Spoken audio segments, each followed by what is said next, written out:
Doing a research year after going on MASH can help a ton, even if you've already done one before. After going on MASH my first cycle, I remember feeling so incredibly frustrated because I had already done a research year between third and fourth year. That year gave me everything I thought I needed. I got the publications, connections, I got clinical skills, and the obvious clear commitment to ophthalmology. So when I didn't MASH, I really wondered what an extra research year could possibly do to better my application. Now that I'm on the other side, I can confidently say that my second research year did so much to help me, but not for the reason that I expected. Yes, I was doing different types of research during my second year and I gained new skills that way, but I didn't get any new publications by the time I applied. What truly mattered for me was the strength of my mentor and the advocacy that he gave during my reapplication cycle. During my first cycle, I didn't ask any of my mentors to advocate for me because I had received glowing feedback throughout my aways and my interviews, and I genuinely just thought I did not need it, didn't want to bother them, and I could just match on my own.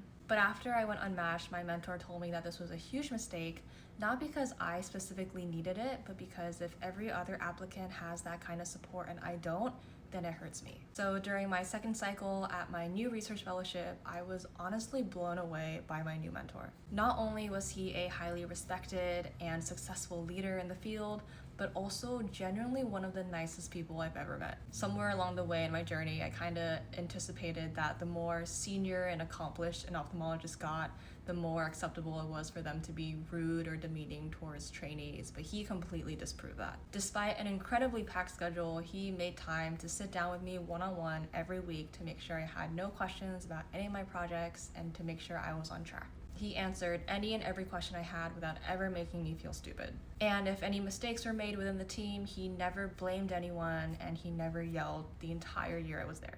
That patience and kindness also carried over into his mentorship. When I submitted my applications and signals, I asked if he would reach out to my signal programs for me, and without hesitation, he said yes. He actually surprised me when near the end of the interview season, he came up to me to ask, "Hey Avery, aren't interviews wrapping up soon? Let me know which programs you interviewed with so I can reach out to them." This has never happened before. I was so shocked he actually offered me. And finally, when I ended up deciding which program I wanted to rank number one, I asked him if he would reach out one last time with one final push, and he did so with no pushback, and that email was sent by the end of the day. What I want reapplicants to understand is that a repeat research fellowship can give you so much more than just publications. In a small field like ophthalmology, the quality of your mentor can often mean more than the type of research you're doing. So even if you've already done a research year, a second one can still be incredibly valuable, especially if it helps you build a genuine connection with a mentor who believes in you and is willing to advocate for you when it matters the most.